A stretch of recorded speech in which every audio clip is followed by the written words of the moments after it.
嗱，好多人咧就係覺得AI 會完全取代人類係嘛？人類遲早都冇得玩㗎啦。OK， 嗱咁，但係我就冇咁悲觀嘅。我覺得其實係有得玩嘅。咁我哋先假設 AI 唔會完全取代人類。咁而呢個前設之下，我哋最緊要係乜嘢？就係話我哋揾到邊樣嘢係人去做係依然最有價值嘅，而嗰啲冇需要人類去做嘅，我哋就交翻俾 AI 做。我哋將知識、我哋將數據、我哋將資訊去分類。我哋其實可以總結為4大類。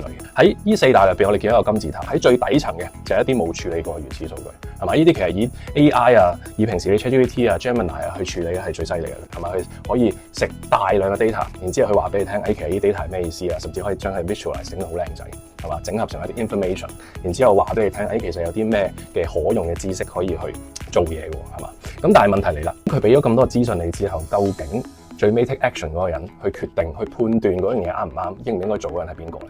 係嘛？你夠唔夠膽將所有嘢都交俾 AI 做嘅？呢個係你需要問自己嘅一個問題。AI 時代見工面試，想知點先唔會俾人淘汰？留言街免費送你2026年香港 IT 面試避坑指南。我係練馬師 Casper， follow我同你分享更多香港 IT 界你必須要知道嘅事。